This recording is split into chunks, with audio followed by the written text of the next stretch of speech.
Good afternoon, people. It's your boy. I did it again. Forgot where the camera lens was. I'm feeling really good. The subject that I'm talking about today is it's a sensitive subject. I'm gonna try and give it treat it with the appropriate gravitas. I'm feeling silly too. I'm feeling a bit silly. I got this toy. I love it. It's probably gonna get me caught up, but yeah. It's just fun. Anyway, I like toys, gadgets. If you ever want to send me something, I love funny little stuff like this. A lot of y'all who know me know that I've been going through something quite serious. It relates to, I should never have done that. It relates to this. If you can read what that says, you probably can't because it's going to be mirrored. Basically, about a year ago,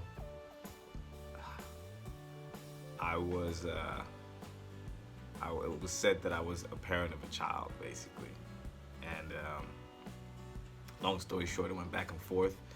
The government here, they're tied to the Department of Works and Pensions and child maintenance or child services, whatever you want to call it in this country.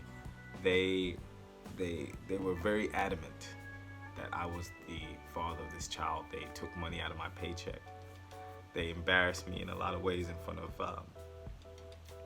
the people that I work with. Like, they literally went into my paycheck and removed the funds. Although they told me they wouldn't, funny enough. I have everything here. I've probably called these people about 46 times if I've counted it correctly. And it all ended with a paternity test last week on about, I think it was Wednesday. And in the video, like I haven't vlogged because I've been taking some time for myself. In that vlog, I'm holding an envelope at the end of the cancer vlog that I did about my cancer scare. And that was the answer to the paternity test. Now, before I even get to that, the person that, and I'm not gonna be mean. I ain't got no, I'm not gonna go there and talking about, like, I ain't got nothing bad to say about her other than she literally had me believing, like, had me convinced that I was the father of this child. Sorry, I got a little bit of mess in the background here. She gave out my phone number to different people. They would call me up. They would send me pictures. And I'm not gonna lie to y'all, I was not my best self. I was angry. I would become upset. I would become physically upset when I would see mothers with children. I'd be thinking like, oh, I bet she's tricked this guy and this guy didn't want this kid. And I went to places within myself that I was not proud of. I thought about running away. I thought about, I'll just go back to California. She'll never find me. I hide in my pops' house. She'll never know where that is. I thought about quitting my job. I'll just live off the government. She'll never get any money out of me. And it wasn't until I accepted it, and I still hadn't accepted it completely. I accepted the fact that this child could be mine, although I did not want this child. And it was a really harsh place to be because I don't think I'm better than anybody else, but my parents were married. I was a planned pregnancy. There were these things that I wanted to give to my offspring that I felt like this person had taken. They'd taken my right to be a father in the capacity in which I would have liked to have been. But at the same time, I put myself in that position. Like, it's not like the baby made itself. Running around with half my DNA, potentially, that means I've done things that made this possible. So I have to own that. But I went to some dark places, y'all. I went to some dark places. Like, I was an angry guy about this. No one could console me. There were times where I was just feeling like, and what made it worse was like, the mother of this lady would send me messages and pictures, like collages. Why don't you care about your princess and la da da da da. Just getting in my head when I was under other stresses, and I just felt like I was gonna snap. Like, I was so close to the edge. Like, some of y'all don't know. Some of y'all don't know how close I came to the edge. And I opened up that envelope on Wednesday, and they did 22 tests in tandem, 22 tests back to back.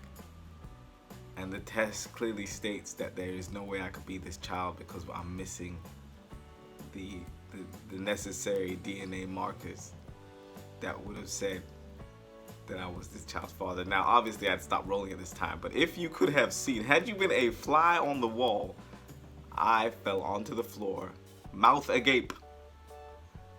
And then I started to laugh like the Joker. I laughed for like a good 10 minutes. I laughed on the balcony.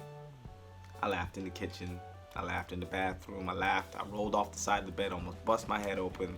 I laughed. And it wasn't like, as my mom would say, it wasn't a good laugh. It was a stress relief laugh of like, what? This whole situation has been a mind, like, I was never the child's father.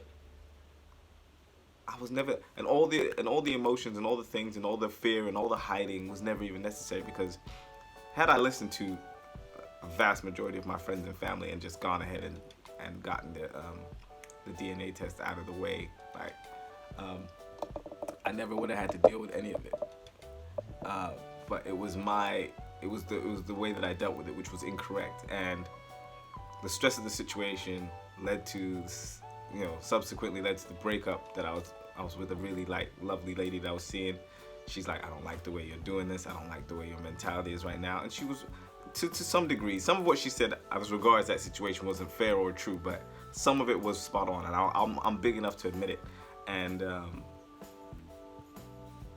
we broke up, and a lot of it was the strain that was going on not only here where I'm living, but like the strain of the situation. And it was so much to deal with, and I literally felt like I was by myself. My boys, I got mad love for them guys, but I felt like I went through this alone. Shout out to my cousin. He said straight up, my mom's too, they both said straight up and said, that child don't even look like you. That child's not. My mom looked at this baby one time, and my mom says, I want grandchildren. She told me, amateur overlord, which is not what my mother calls me. She said, I want grandchildren, but I looked in that child's face and I did not see you, your sisters, or any other kids that are in our family or that I personally have had. She said, I had all three of you, and I've looked you all in your face, and I know my babies. She said, that's not your child.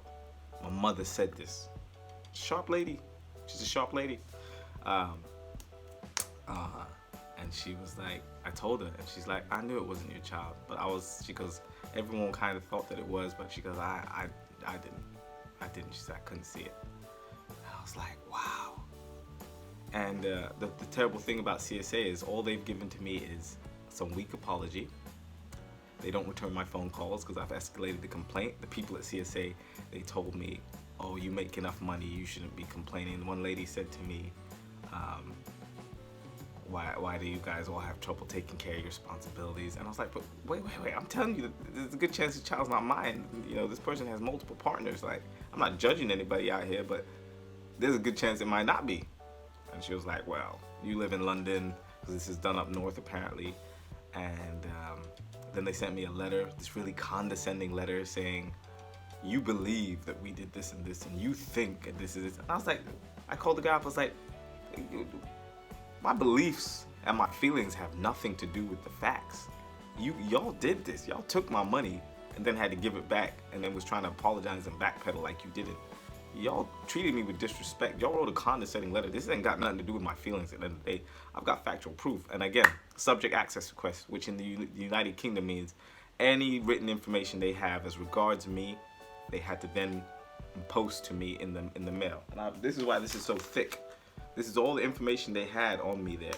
They didn't want to give me a welcome pack. They were just telling me, go take this DNA test because this woman says that you're the father of this child. I was like, well, what's this even about? No one wants to give me any information. I cannot believe that they, as a government agency, part of the Department of Works and Pensions, are able to treat people this way. And I'll continue to escalate my case, which no one wants to talk to me about anymore. Can't get no one on the phone no more. Can't get no callbacks anymore. It's like, case closed, sorry, bye. Didn't mean to F up your life, bye. Like I'm supposed to just be happy with that.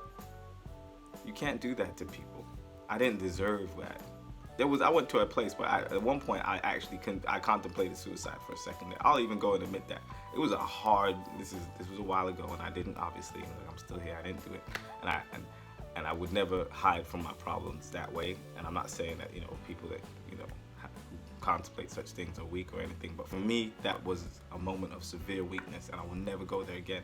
And standing in front of this, what I call an abyss of a decision that I wholly did not want, and knowing that I was powerless to it. My father's wife said to me when I was there, she said, whatever goes down, if you are a father of a child, when you become in these situations, sometimes you have to surrender. And she told me that, and it granted me a lot of peace. The one thing that I was told that granted me the most peace, I have to give to my little sister. She said to me, you can forgive yourself.